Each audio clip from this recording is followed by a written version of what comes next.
Well, let's kick it off by just hearing from.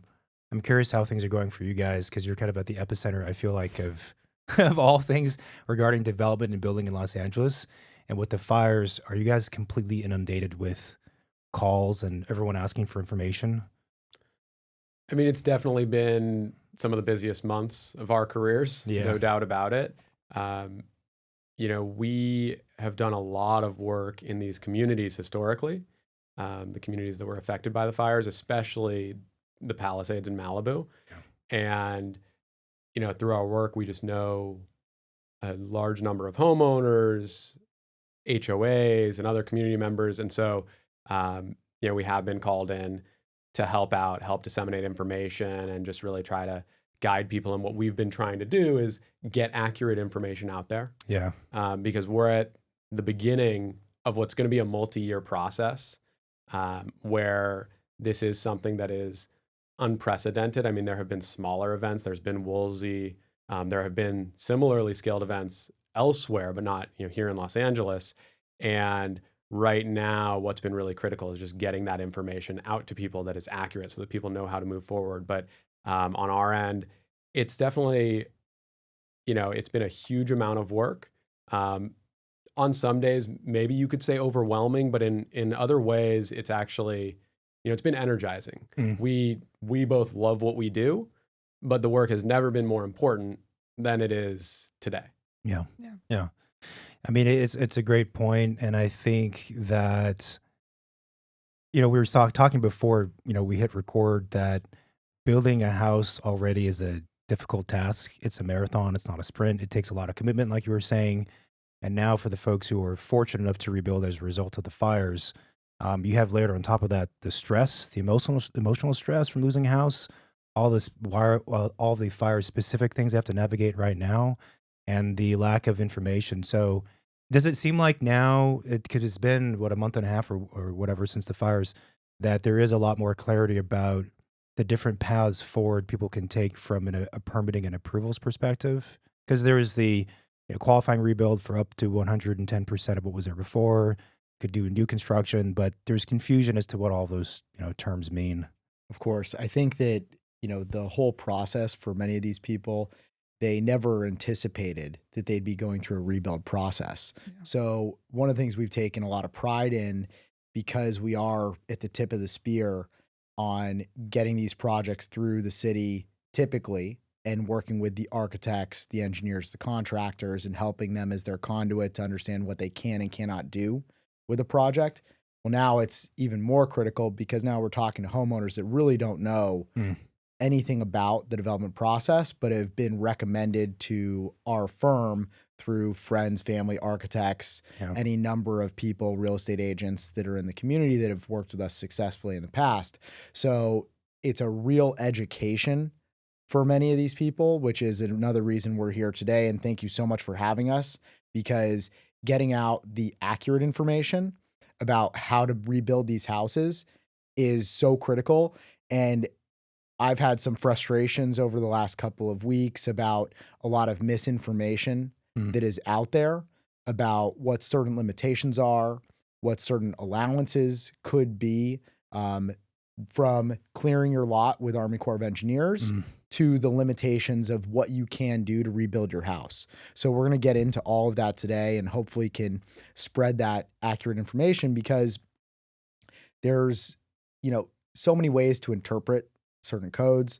Also, you hear different even city officials saying different things, but there is a certain point of contact and a set of rules that does set these guidelines. And so, it's important to include somebody that really understands in the process.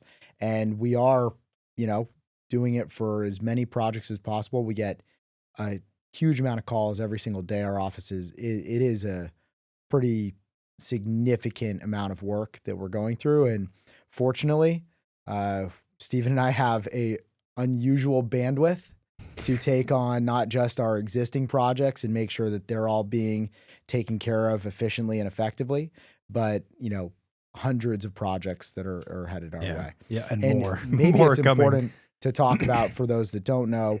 And we have been on the podcast before, which is exciting. I think, we were the first 2 time. Now You're the Yes. first First third. 3 times. Yeah, actually, that's Yeah. true. So we got to stay ahead of the curve always. But unfortunate circumstances on this Yeah. one. It hits close to home. You Mhm. know, our uncle lost his home, which was kind of the primary Summers family home for gatherings, weddings. It was a beautiful ranch style house up at Will Rogers, and walking through the rubble, which I've done, was jarring and emotional. Mm. We were very fortunate that he found a safe that burned in the fire that had some old photos of our grandparents and family members. So some heirlooms that were there, but a lot of things in the house. Mm. It's unfathomable to think about what people lost, because especially on this wide of a scale, so many thought that nothing was actually, there's no way my house could burn. If my You're house right, burned, right. that would mean hundreds of other houses around my Right. house burned, Yeah. and they would never let that happen. Right. And another thing we should definitely talk about today is, you know, it is important to look back and understand why some of these things happened and go forward and realize, you know, what could have been avoided, because what happened there could happen in many other hillside communities Yeah. that did not burn. Mhm. Yeah. And so we need to prepare those communities just as much as we need to rebuild back Palisades and Altadena with these fire resistant houses. Yeah. I actually think the focus on Yeah. that has been missed Yeah. thus Yeah. far, because look, the emotional toll is on these people who have lost their houses, but we Right. do have to be preparing long term Yeah. for all of these communities to be resilient, not just the ones that are being built back. Yeah. And on that note, I'm trying to think of the release schedule for us, but we have a few different recordings coming out for the listeners that are focused on that, on retrofitting roofs in actually a very cost effective way for older houses, which is a new thing in the code. And then we just recently interviewed Frontline Wildfire Defense mhm. Sprinkler Systems. They're super interesting. Yes. So folks should check that out. But starting with, Yeah, You know, maybe you- let's put together some sort of a agenda so people can understand what we're about to go through. yeah. And I think it'll all start with, you know, what the process looks like to get launched on going through your rebuild, assembling the team, Mm. understanding what you can and cannot do on your property. Yeah. And then, you know, what the process is going to look like. Following that, we can jump into some of the fire resistant items and talk about a really exciting project that, you know, taking this tragedy and creating something good and beneficial out of it with what we're calling the Case Study 2.0 program, which is a really, you know, architecturally significant idea that has a lot of buy-in and a lot of people excited to contribute. So with that, if you have any other questions, but I'll let Steven kind of launch into part of the rebuild process, or I'll talk about assembling the team. And then Yeah. you talk about the next process. So if you've lost your home, it's a daunting situation. But the first thing, when you do get ready and decide that you want to rebuild in this area, which we've been very encouraged with how many people have really felt this deep, deep connection to these areas that they lost their homes, and want to build back their communities. They feel a responsibility along with many of their other neighbors, because in order to build back these places and have them be habitable, it's going to take a majority of the houses getting rebuilt and rebuilt quickly. So people feel a community effort and a responsibility to build back. So your first thing is figuring out who you're going to work with as an architect. Your architect is going to be your primary, you know, hand holder and problem solver throughout this entire process. You know, it's about you figuring out what design style you want. So if you want traditional, which there are so many in Palisades that are, you know, that very beautiful family-oriented style house, you know, ask around, ask who's had these types of houses. You could certainly come to us and get recommendations. If you're looking to maybe change to a contemporary house, right? You want to find your modern architect. You want to find an architect that understands you, that you feel cares about you and your family's future, and, you know, is someone that you could see being friends with, right, through this process Yeah. and for a long time. Yeah. Because the architect really is that deeper bond connection to understand your lifestyle and how to build back on your property. I mean, the relationship that you have with an architect throughout building your personal house is massive. And I don't think people realize, if you haven't done it before, just how much time Mhm. you spend coordinating with that architect. I'm finishing a family house for my family right now, and we've been working with an architect now for 3 years, basically, from the initial meetings, figuring out styles, putting pen to paper, and then all the way. It's not just once a set of plans is created. The architect is also so heavily involved during construction, Yeah. working out all of these little details.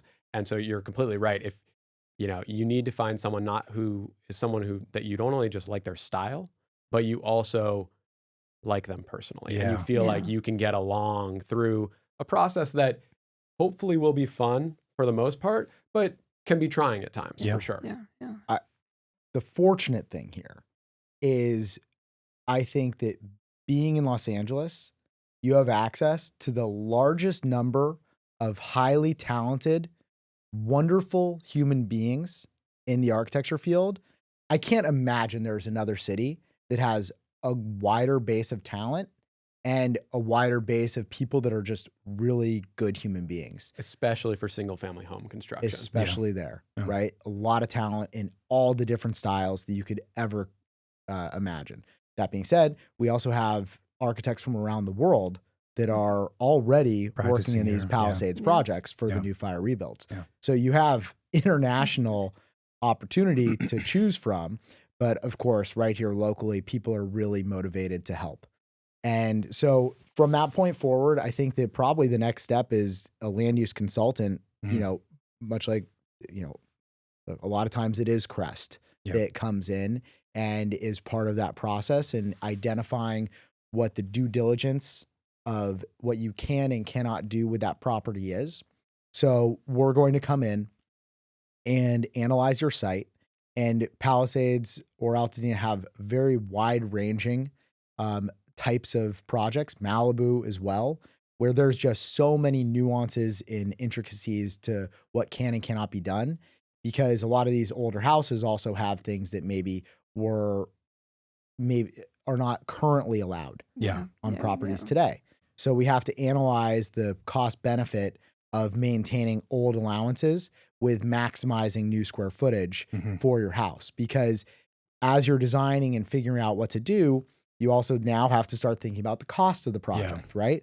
So there is an economy of scale, even though construction, as everybody knows, has gone up a huge percentage over the last 5 to 10 years, but especially in the last 5 years, has skyrocketed. So your foundation, the infrastructure, those costs are so significant that if you're only building a small amount of square footage, you're going to be having a very high price per square foot. So sometimes it may make more economic sense because of a future valuation standpoint to also maybe maximize the allowable square footage on these houses. Yep. So, you want to have a team in there that really understands the cost and the future value to create, something that makes sense financially, because building a house is also an investment, right? Even if you plan to live there for a very long time, you want to do the right thing for yourself, your family, and your future. I do think that there is a fine line between always maxing out, Yeah. though, and building to what is most suited for your family, especially if you're planning on living in this house Mm. for 10 years or longer, right? There's absolutely value in maxing out the square footage, and it's critical to know what these parameters are for how much you can build.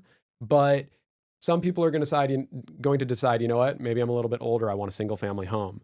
And if I truly max out the square footage on a single family home on a 6,500 square foot lot, I won't have any yard space. Right. And so I think understanding not just what the parameters are, but also what is it that you want Mhm. out of this house, and how long do you want to be there for?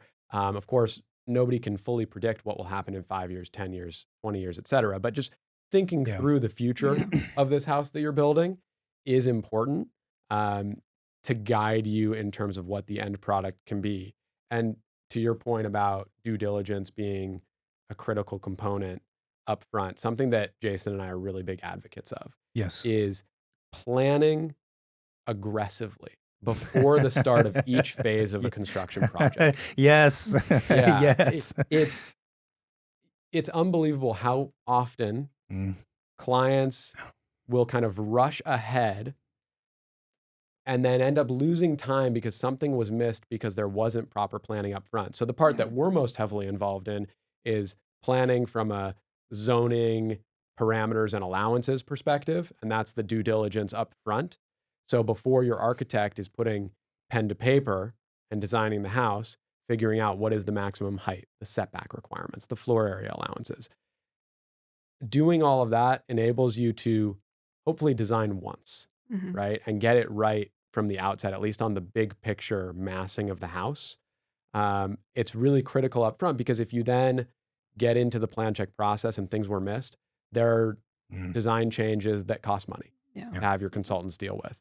And this same principle applies before you start construction, right? We always tell our clients, I'd rather have you start construction, not because of permits, we want to get the permits as quickly as possible, but we'd rather have you take a pause of an extra month or 2 months before you start construction to just dot your I's, cross your T's, make sure the contractor has double and triple checked everything so that once you're actually in that next phase, construction in this case, you can fly and you're not, waiting or moving backwards, even worse. We should have you Our guys on the show more mantra- often.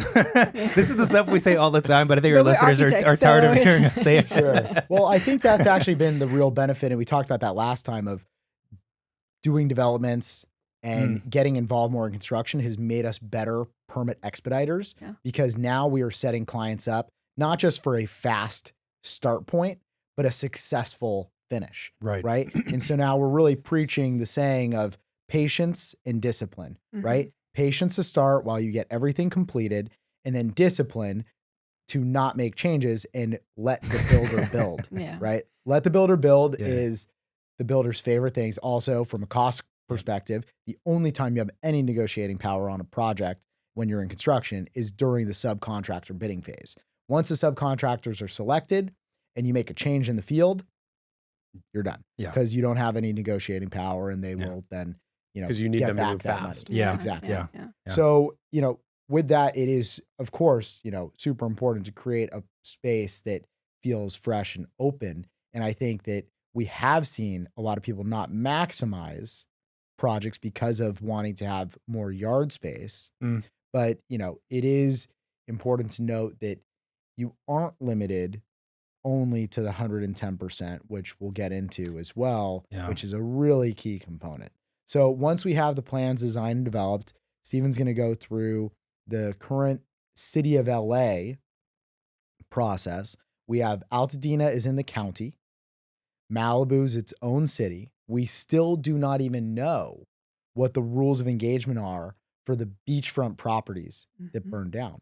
Because at the state level, you have an exemption from coastal if you stay within the 110%. Mhm.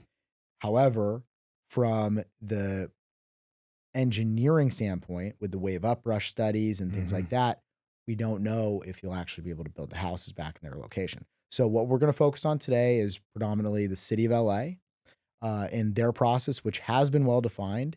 There have been many things that have not been done well in the city recently, but I think they have put together a very, very clear set of rules of where you go, and what the process is going to look like for your rebuild.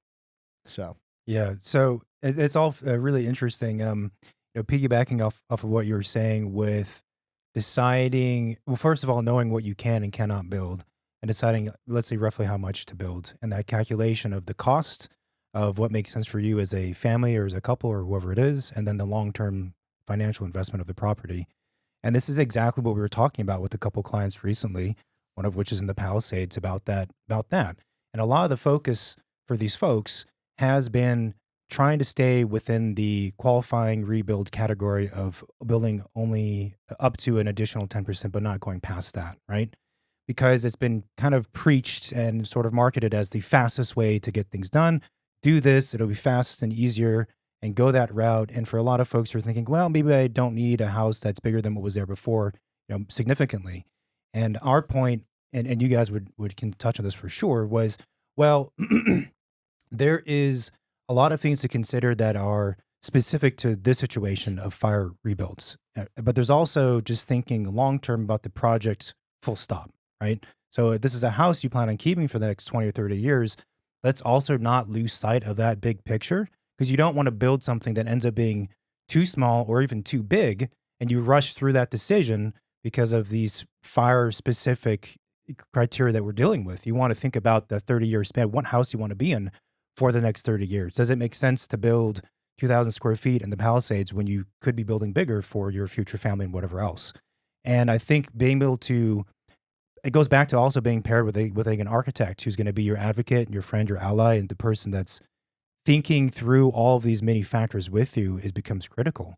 But zooming in, so on the subject of qualifying rebuilds where we can use that extra 10%, again, one of the things that's been said is that this will be the fastest and most efficient way to do it. I've heard that's not exactly always the case, or not by as much as it claims to be. What are your guys' opinions about that? Yeah. So first of all, I want to just reiterate that we're talking about the city of Los Angeles, which is primarily the Pacific Palisades area with respect to these fires. There are slightly different regulations for the county and the city of Malibu. But in the city of Los Angeles, the most important thing to note up front is in the mayor's original executive order regarding the rebuilding process, she made it very clear that all fire rebuilds, regardless of whether you are under 110% or over 110%, will go through an expedited plan check review process. So regardless of the 110% threshold, if you are a fire rebuild project, you will get an expedited plan check review with the city of Los Angeles. And that is something that people, I think, do not realize, because this 110%, as you're mentioning, has kind of been marketed out there as this really key threshold. But there are some instances where exceeding the 110% threshold will have a more significant timeline impact, but it's rare. It's about 5% of properties in the Palisades, I would say, where you are in the coastal zone and typically on a bluff. So about half of the Palisades is not in the coastal zone at all. So those projects don't have to worry about any coastal development permits. The other half of the Palisades, a majority of it that is in the coastal zone is in an overlay called a categorical exclusion zone. For those properties, even when you exceed 110%, you can get a categorical exclusion, which is like a waiver, from going through a full coastal development permit process. And ultimately what that means is that categorical exclusion happens concurrently with your plan check process. It takes about 2 months to complete. So it will just run in parallel. Yeah, it's not long. It's not long at all. It's not discretionary. There's no public hearing. And so between the non-coastal zone properties in the Palisades and the categorical exclusion zone properties, that's 90 to 95% of the Palisades. Gotcha. For those lots, the only impacts of exceeding the 110% threshold are that you may lose any existing non-conforming rights. So if your house had existing non-conforming, front, side, or rear yard setbacks, if you're under 110%, you can maintain those. If you exceed 110%, you have to bring those into compliance. But complying with your setback is not a big deal. No. And if you're talking about going past, so the other thing too is that I think a lot of homeowners, they tend to focus on the metrics, which is sort of understandable. And they think about like, okay, that extra 10% will only get me, will get me another X number of square feet. What is that worth? And one of the things we've been telling folks is like, it's not necessarily just about the raw square footage, right? It's about the quality of the house. And if at the 110% or the extra 10% also means you're limiting yourself to the current massing roughly, right?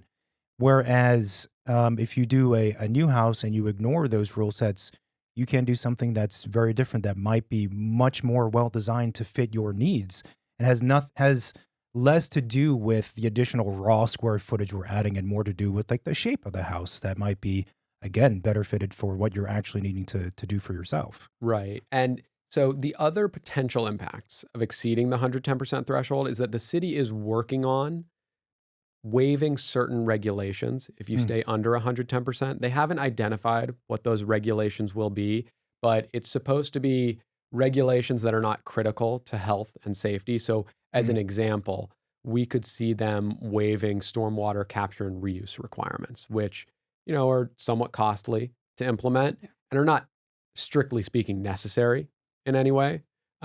Frankly, a lot of those systems go unused after they're built anyway. They may waive solar panel requirements, but most of our clients end up wanting to put in solar panels anyway. And so there may be other regulations like that that do get waived and could slightly reduce the cost if you stay under 110%. And so what I've been saying to clients is, if you look at the maximum square footage you could build on the site, and ultimately what you want to build on the site, if that ended up being 115%, then maybe it would make sense to just stick to 110% because your incremental value of that extra 5% is perhaps not so significant. It could be outweighed by the benefits of staying under 110%. But if you're in a situation where what you want to build and what you can build is 150%, 200%, et cetera, that incremental value, both in end value of the property and value to you as a homeowner, is going to outweigh the benefits of staying under that 110% threshold. And unless you're in one of those problematic coastal zones, you're going to have basically just as fast of a process. One of the questions that, a lot of the architects community was wondering is that the expedited plan check process, is it just for kind of like the first round of review, and then the process is going to take as long as, a typical application, or is it really from A to Z until the permit gets issued? It's from A to Z, and they have a dedicated staff that's working on these fire rebuild projects. So you will get really detailed treatment, it looks like, and we're already seeing it because we're in plan check with some of these fire rebuilds. And so it will be, all the way through. However, you're still having to go through a plethora of different departments for clearances, right? This whole notion of kind of the rubber stamp standardized plan permits, where there's this preparation from licensed architects, Certification. the self-certification. One, even doing thousands and thousands of projects, no matter how small, even though we review before we submit to plan check, it's so rare to not find some levels of corrections. One. Two, you still have all these different departments you have to go through for clearances, right? Fire department, Bureau of Engineering, Public Works, all of these different departments we have to go through are still going to be there, and you're still going to have to get those clearances. So it's still quite a process, but there is desire from the people reviewing it at the city to put a major emphasis on fast tracking these projects. We're expecting, as opposed to a typical plan check process for a new single family dwelling, which pre-fire was taking about 6 to 8 months if you didn't have any discretionary entitlements or variances, we're anticipating that these fire rebuilds will be permitted in roughly 3 to 4 months. So about half the time. We will be going vertical on construction for newly permitted projects this summer. So at the beginning, when the fire happened, people did not have those lofty of expectations, but we are certain that we will be going vertical this summer and hopefully very early summer. That's crazy. Yeah, that's fast. That's like really soon. It's really soon, but it's needed, and the more the better. And what we do recommend, because currently the city is able to manage all the projects they have, but at some point there's going to be an awful lot of projects, hundreds, if not 1,000, that are in the city at any particular time, probably hundreds. And once it gets to that threshold point, is it going to start taking longer for these plan checkers to get through it? Are they going to up their staff? We don't know. We hope that they'll be able to manage, but we do encourage people to go through the permit process as soon as possible. I think that it's still really critical to, even if you don't want to start your construction right away, that you get your construction ready to start as soon as possible. And you make that threshold, that break point of signing up the architect, getting into plan check, because at that point, once you have permits, you have options. And up until that point, it's still just very much up in the air. I think also like the sooner you get in, the less maybe requirements there might be, right? Like I mean, after the city starts reviewing hundreds and hundreds of applications and start thinking a bit more through like what would be required, there might be more things that we have to comply with. So That's a good hypothesis. I think that happened with the Santa Rosa fire, where the initial wave of folks who submitted their plans, it happened efficiently because they were, I don't know if they were expedited, but it happened efficiently. But then the local jurisdictions, uncovered, after, to your point, more and more people were applying. They're like, well, actually, let's check out this thing also, for the next round of plans that are being submitted. And then as a result of that and more people applying, it just took longer. So yeah, it makes sense. Get in, if you can get in sooner, then do it. Just to put a bow on the plan check process, exceeding the 110%, we hope that knowledge gets out there for people so that they understand they have much more optionality on their property. Whether what they choose to do on it, that's up to them and what makes sense for their property. But it's important that people that have lost so much understand what all of their rights are, right? So that's what's really critical, is at least know what your rights are. And your rights basically are to build to the full extent of the code, which is, fairly reasonable and in some cases generous. Unless you were on a coastal bluff, that could take, it's just a time issue at that point, right? Because coastal takes a lot of time. So getting through that, now we're talking about some information about the demo and site clearing process with Army Corps, which is ever evolving. And by the time whoever listens to this podcast, there's probably going to be a different story. But we're going to try to expedite this, but the issue with the clearing is someone will be first and someone will be last. And you don't know when yours is going to come to the table. So it's coming up in about a week or two, having to opt in or opt out of the Army Corps clearing. We are recommending that anybody opt in, right? Even if you think, they're never going to get to opt in, because you can always opt out. But you cannot opt in once you have opted out. The deadline being the end of March. The end of March is the deadline to opt in. So we do recommend that people opt into the program, because while you're doing your plan check process, they may get to you. And if they get to you, that's going to save you money on your demo. And if they don't get to you and you're ready to start your project, it's not an overwhelming cost to do it yourself with a certified demo contractor. You then opt out. You get the demo contractor in, you clear the site. So I think that keeping the optionality open is what we've been preaching, and something that hopefully people are utilizing. And the Army Corps is moving fast right now. It's not necessarily going to always be a perfect process when we're talking about operating at the scale that this process needs to be operated at, but they are clearing several lots. They have, I want to say, 30 to 40 active crews in the Palisades alone right now. And I'm on a WhatsApp thread with like 550 homeowners in the alphabet streets in the Palisades. And every single day, there are new homeowners chiming in on the thread saying, I just got my call 72 hours before demo is going to get started. The Army Corps is going to be out at my site. So they are moving through the community. And that's not to say that going private isn't a perfectly acceptable option as well. But it's important for people to realize that the Army Corps is getting a move on. Again, know your options, know what value you can create and maintain on your property. Are there any downsides to using the Army Corps of Engineers? Some of the things we've heard was that, A, I think they still end up billing the insurance, and then B, if you have a property and you're trying to be sensitive in retaining some things, that's much more difficult to control with ACE compared to going private. Like if you're fully demoing the site, then ACE can come in and do what they're going to do. But if you're trying to be picky about what you're keeping, maybe less a good route. It's a great point.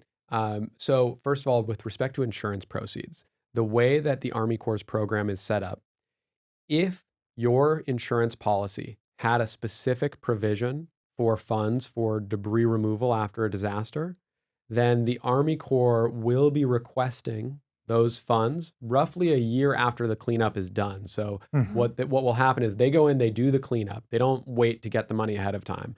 And then they will essentially send a bill to you and your insurer for the insurer to give the Army Corps that money that was specifically kind of split off in your insurance policy for debris removal.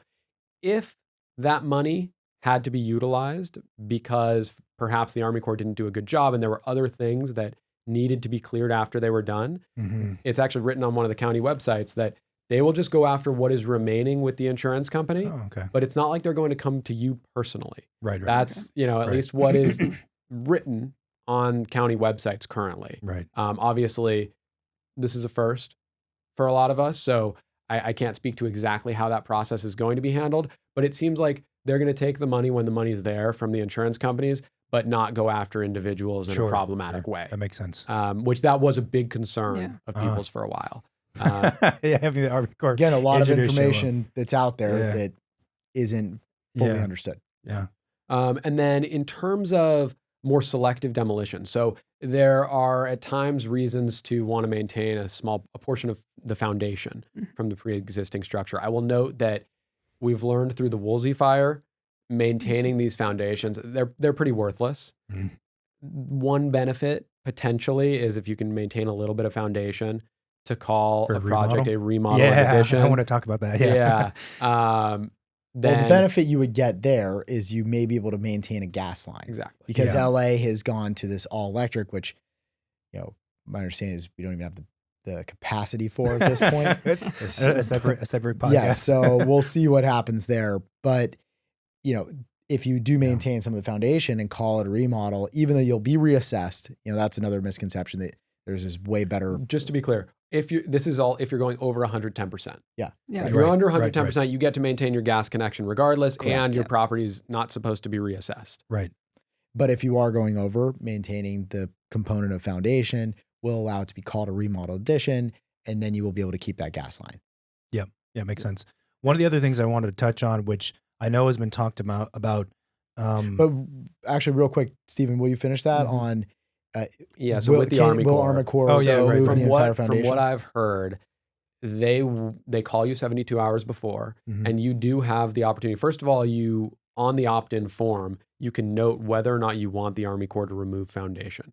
So you could simply say, no, don't remove the foundation, leave it intact. Alternatively, I have heard that the Army Corps contractors in the field, you can basically meet with them while they're clearing your lot, and you can try to give them specific parameters. I get a little bit, skeptical about relying on that, not because the Army Corps contractors are, bad people in any way or, not paying attention, but they just have a huge amount of properties to go through. And so I have to imagine it's difficult for them to be so detailed on every single lot. I think if you really want to keep your foundation, you probably just check that box that says, don't touch my foundation. Yeah. And it's worth noting this, as far as we can tell, and you guys have echoed the same sentiment, that these foundations that were built 30 plus years ago, you're just not going to reuse them. If you're building a brand new house on top of it, it's a no-go. Even if they're sound, they were tested to be sound from when they were first built. Things have evolved greatly just in the last 10 years even, that it just doesn't make sense, to use them. Yeah, and the foundation of the rebuild projects need to be built up to current code. Yeah. So that's, like you're saying, these older foundations are pretty worthless. And then also in the intense heat of these fires, it can affect the composition of the concrete. It melts, piping and plumbing that's within the concrete. So it turns to powder, actually. People don't know that. Yeah. You can just... the thing I was going to ask is the term like for like, not to get too backward in the conversation, but I know that it's a phrase that's been kind of thrown about. And I think people think that what it means is I need to build what it sounds like, which is like for like. I need to put back exactly what it was before. It needs to look exactly like it was before. But, let us know, is that the case or not the case? It's not the case. Look, if you had a set of plans for a house that was built not that long ago and you want to rebuild the same thing, certainly that's going to be the fastest process if you have a set of plans that was already approved by the city. And you can feel free to reuse that set of plans and build actually like for like, right. But generally speaking, if you're staying under the 110% threshold, it's more of a massing question of staying within the bulk, the volume, the height, and the location of the building. But you can change the style, you can change the floor plans, the finishes, all of that completely. It can look like a completely different house. And if you're going above the 110%, which, as we've talked about, is not such a big deal, you really don't have to worry about like for like at all. Yeah. It becomes a normal project in terms of what you can do, but now you're expedited to your point earlier. Exactly. Yeah. And it's also, I wanted to make sure folks understand what you just said too, that the 110% is not just about raw square footage. It's about the massing, so the height and basically kind of where it is. Massing is the architectural term, but volume, like with the shape of the house and where Including it is roughly. basement. Including basement. Right. Yeah. Right. That's a good point. Yeah, which, That's a good I mean, point. that's an unfortunate interpretation. I personally disagree. They are considering, if you added a basement, which is exempted square footage, doesn't count against your FAR, but if you added a basement, you would then be exceeding your 110% threshold. Yeah. This is underground. How's that? I know. But that is the ruling that's come down. Yeah. Okay. That's good. It's also good. Including for coast. That would have been a really good one to maintain on coastal. Let's say because you do want to avoid the lengthy coastal process, which is the coastal bluff properties. And, doing a basement would have definitely helped there, but so it is. You can at least do an ADU. You can add an ADU on that's those a great properties. point. So if you're staying under 110% on those select coastal properties where you would need a full coastal development permit if you exceeded 110, if you stay under 110%, you can also add an accessory dwelling unit and still be exempt from the full coastal development permit process, which, that can get you an extra 800 to 1,200 square feet. Yeah. It's meaningful. Yeah. It's real square That's footage. also in all of the palaces. So actually that is where, if you're staying under the 110, but you also could do an ADU and that satisfies your needs, and the ADU can be attached to the main building, right? Yeah. It doesn't have to be a detached accessory building. Yeah. And one thing we don't have clarity on yet from the city, and they're working on a major implementation memo for all of these regulations, is how they will look at attached ADUs with respect to the 110% threshold at the city level. At the state level, they have said you're exempt from coastal in that situation. But at the city level, we're still waiting to hear from them just how that will get factored in. But a detached ADU would absolutely not be part of your 110.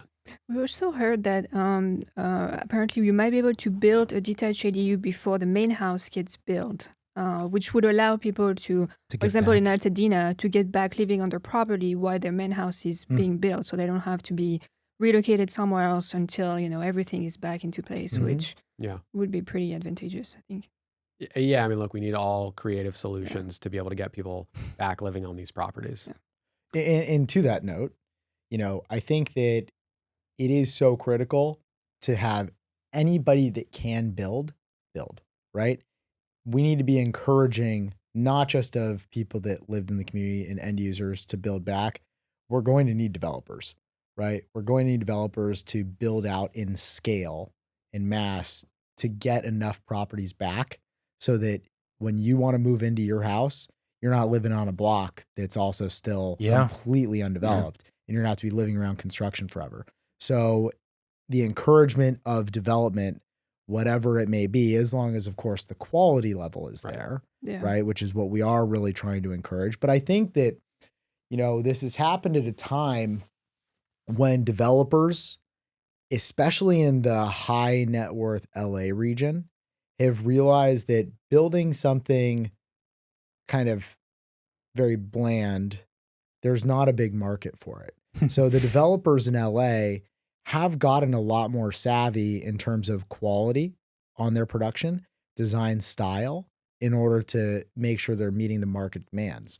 So I'm cautiously optimistic that the developers that are coming in and who we've spoken to, who are very experienced developers, and, even the big corporations like Thomas James Homes, who, builds a really nice house and can do it at scale and comes through a community and can really help out here, because we need also the prefab houses. Rick Caruso has his Steadfast program that is, talking about the Samara housing, right? So we need the Samara housing. We need other prefab ideas. And one thing that, maybe we can finish the conversation today with is it's amazing that prefab has not been a bigger thing in single family residential architecture, because costs have gone up so much, don't you think there'd be a place for prefab to come up with these efficiencies?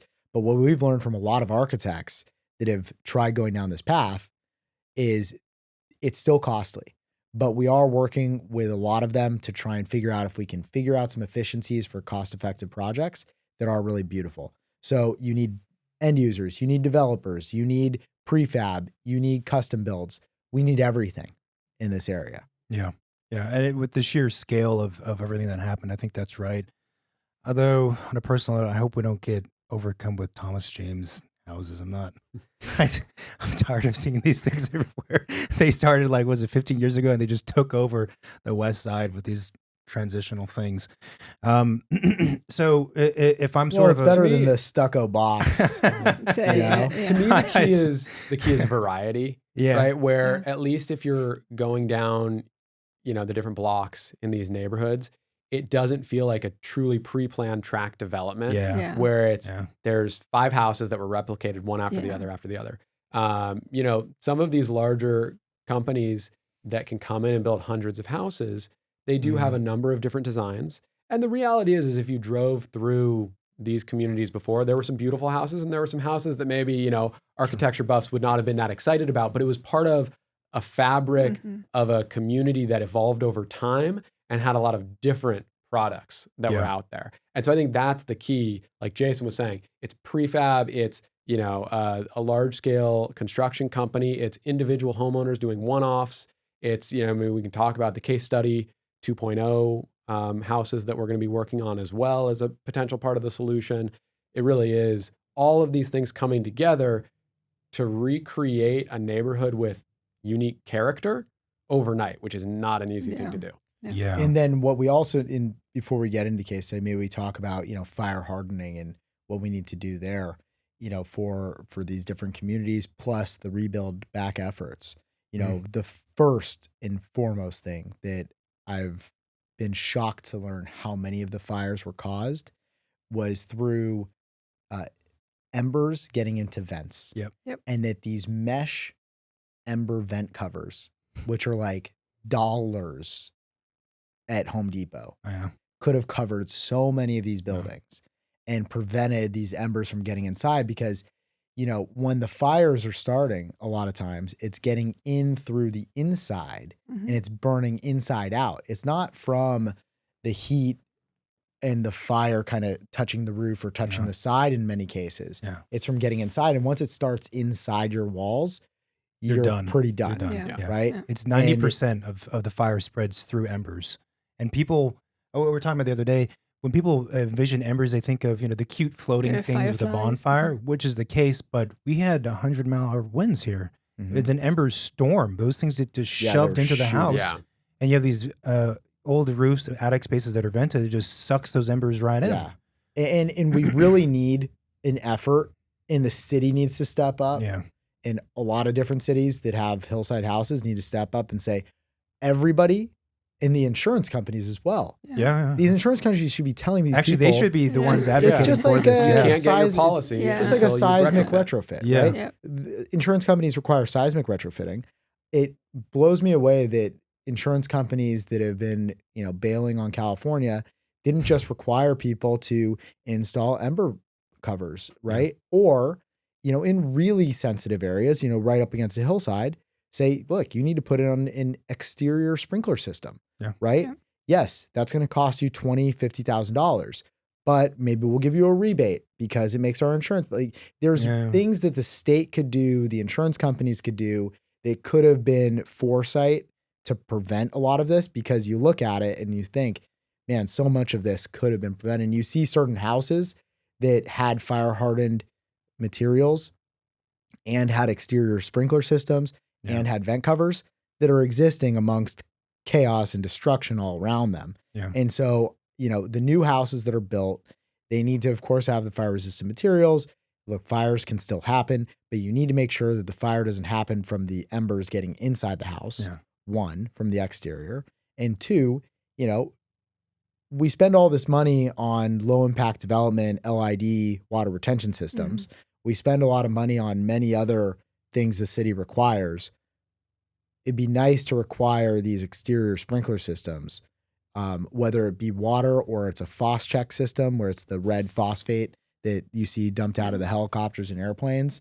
You know, my favorite example is Michael Kovac's house, which, you know, did have fire hardened materials on the exterior, but he and his wife had a phos-check system that they installed 12 years ago.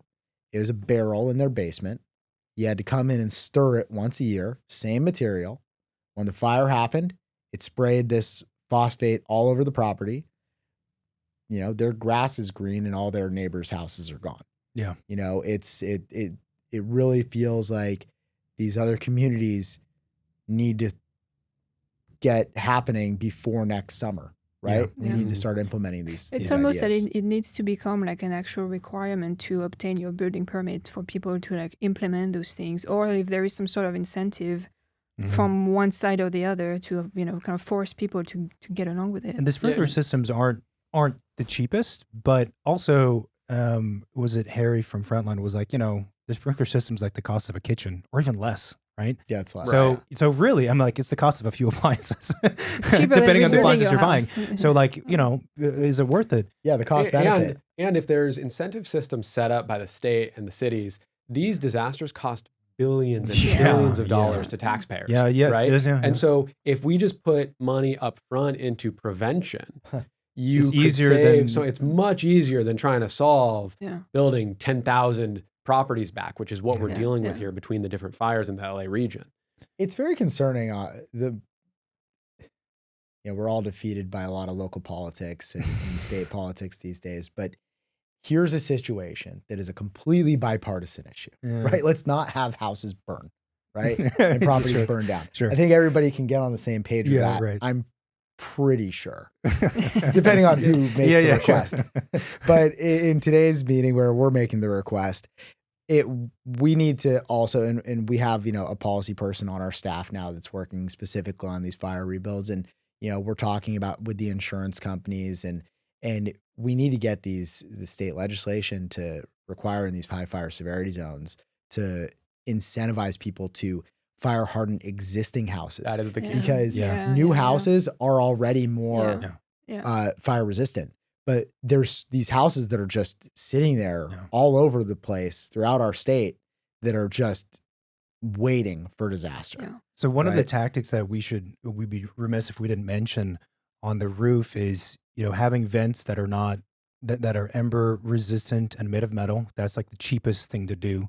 The next level up, which would still be very cost effective, is instead of having your attic space be vented, turn it into a closed roof. And actually now this is a brand new thing that we were talking to a building scientist on the show, whose dad is the one who pushed forward through this change in the code to allow this, is now you can do retrofit an old roof, make it unvented using typical insulation methods and add a diffusion port at the ridge of the roof. So previously, if you want to retrofit an old attic space and make it an enclosed roof, is very expensive because you had to use spray foam or some other kind of insulation, which is just people don't want to get into with.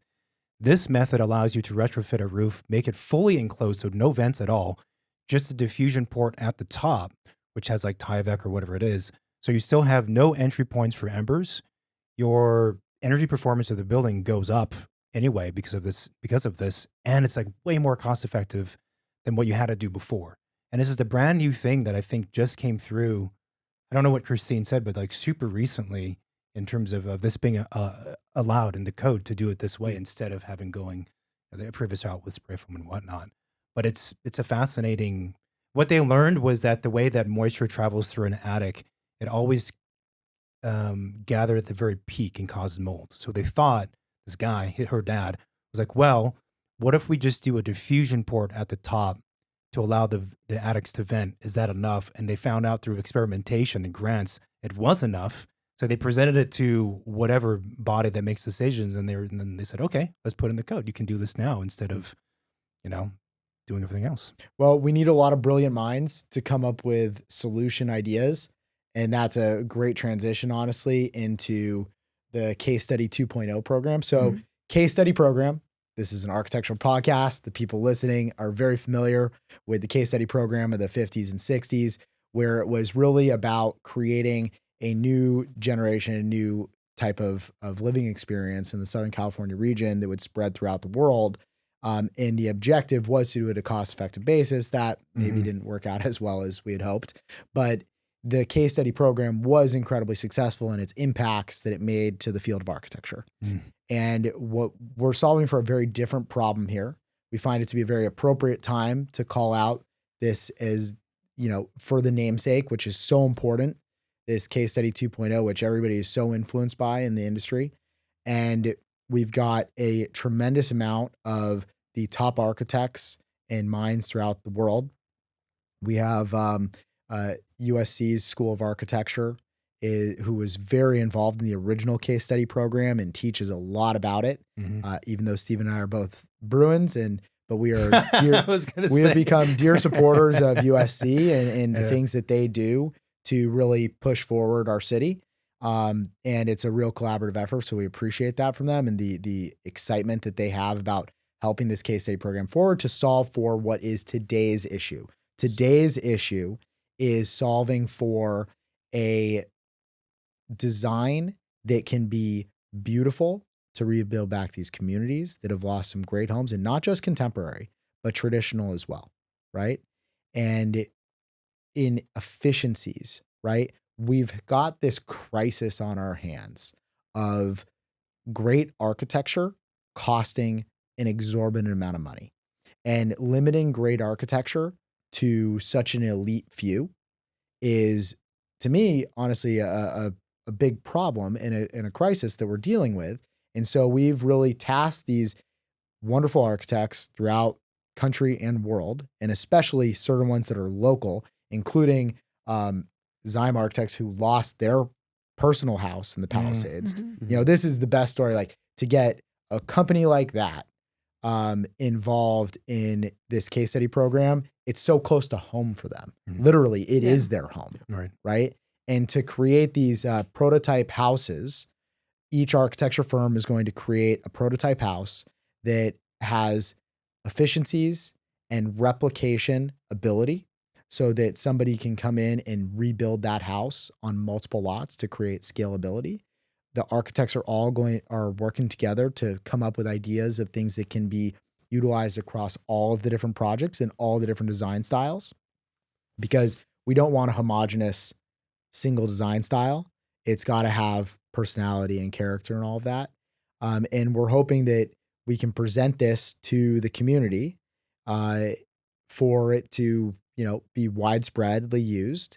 And the more people that get involved in terms of property owners, whether that be a developer or an end user, to implement these projects, the more scalability, the more cost effective we can be in solving for these things to get, cost efficiency, fire hardening, health and wellness is clearly a passion of ours and is something that, is this next generation. So how do you make a clean, healthy living house as well that we can implement for people across these regions? And the ability to rebuild at scale. And going back to the original case study houses program, it was started in 1945 as a post-war effort at a time, for a different reason, a similar situation where they needed mass amounts of housing to be generated.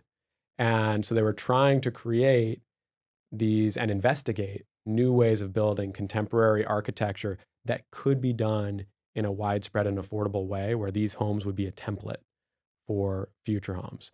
As Jason mentioned, they built, iconic, legendary houses, but it never became widespread or affordable. And so we're trying to build upon that legacy by creating homes that can actually become widespread and affordable while maintaining aesthetic beauty.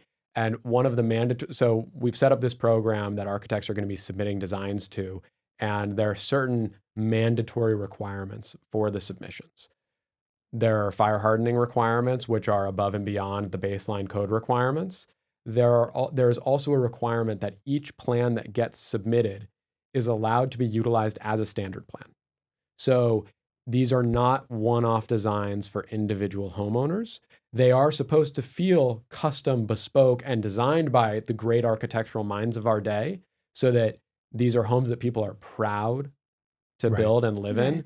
and to have in their community, Right. right? Rather than some of the more homogenous, large scale development homes that we maybe were talking about earlier. Mhm. These are intended to look aesthetically elevated, Mhm. refined, beautiful, but by making them standard plans where hopefully one design is built 10, 20, 30 times, and that may sound like a lot, but we're talking about thousands of houses that need to be built. I don't think you're really going to notice the replication in such a significant way throughout the neighborhoods. But by doing it a number of times over and possibly by partnering an individual architect with an individual contractor to build that same house Mhm. 10, 20, or 30 times, there's going to be an economy of scale and an increase in efficiency through the construction process that will drive down costs. Because you guys know when you're doing a one-off Mhm. bespoke house, every single detail It's is new, It's custom, Yeah. right? And so it's, if you build a house and then built that same house the second time, I imagine you'd cut down your time of construction by, 20%. Yeah. And you'd reduce your cost. You'd also reduce consultant cost because Yeah. once these details are designed the first time, the architect doesn't have to be quite as involved the second time around. Yeah. And that's great. The architects have limited bandwidth to solve the problem that we're trying to solve for. So I think through replication, but also a focus on quality, we're hoping to provide a solution for members of the community that is elevated and also hopefully inspires people, and makes people excited about what's coming in these neighborhoods. Yeah. Do you think those plans could even be like pre-approved by the city? Yeah, That's so the plan. that's Is the that plan. plan? So basically, Yeah.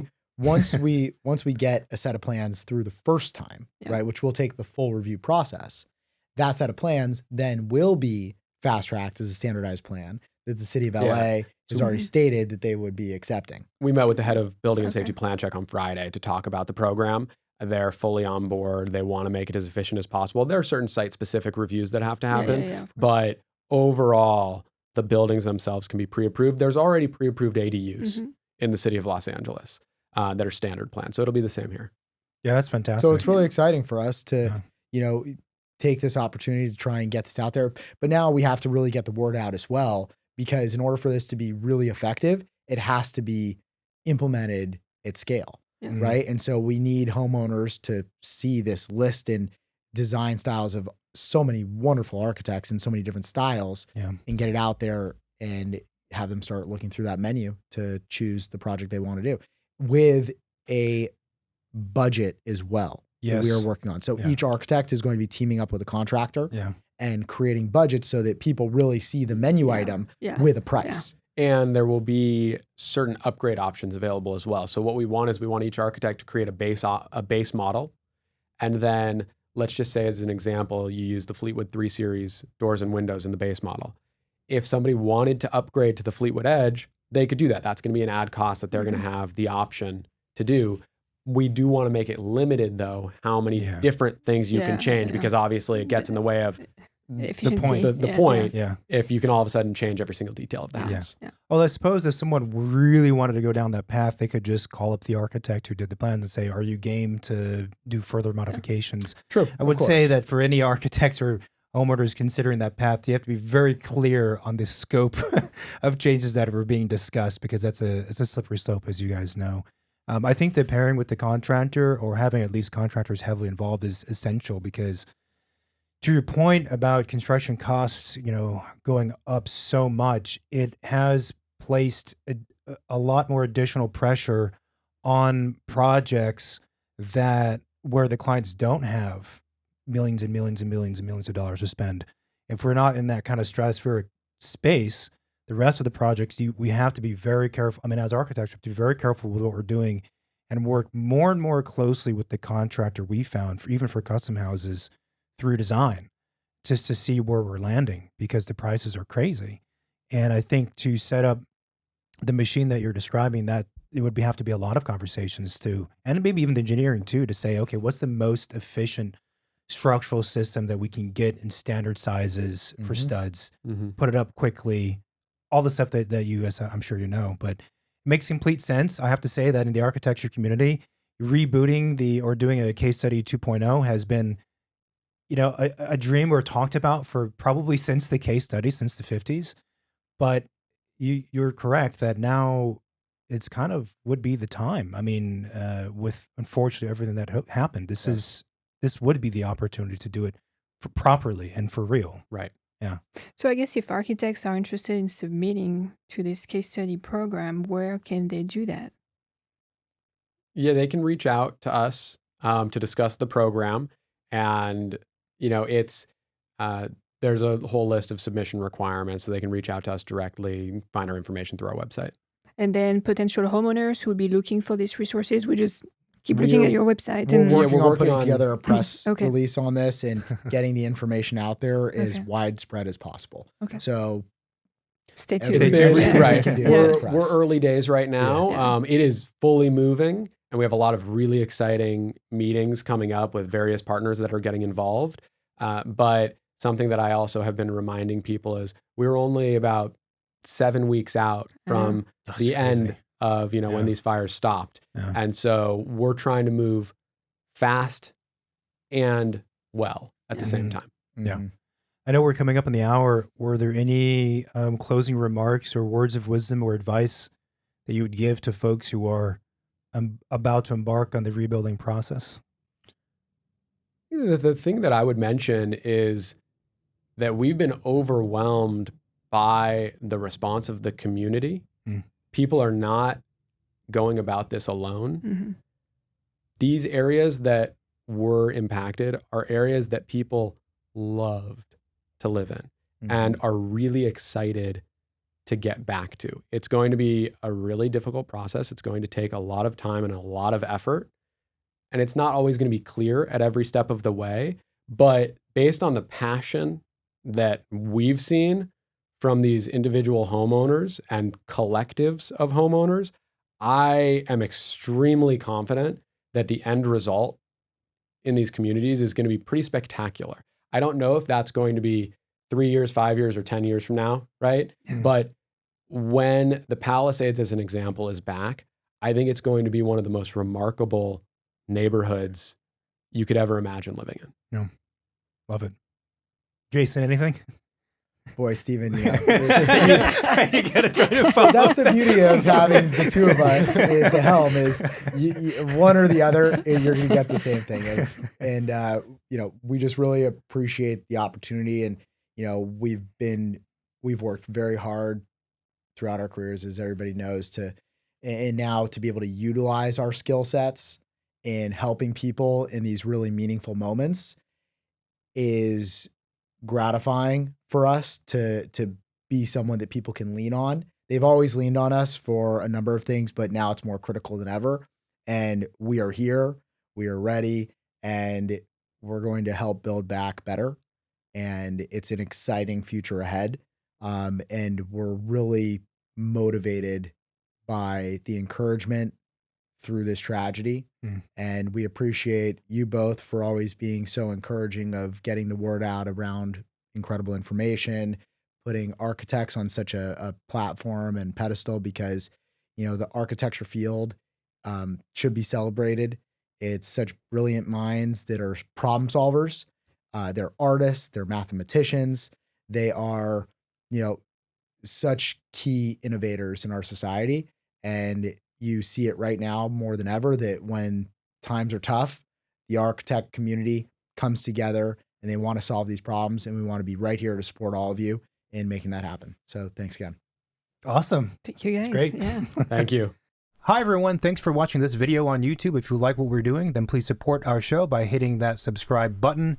You can also find us on most of the social media, Facebook, Twitter, and Instagram. We're mostly on Instagram. And you can reach out to the hotline, 213-222-6950. You can send a text message or leave a voicemail if you have any reaction to this recording, any questions you might have, or guest suggestion. Feel free to send it our way. Cool. Thank you for watching and see you next week. Bye. Thanks. Bye-bye.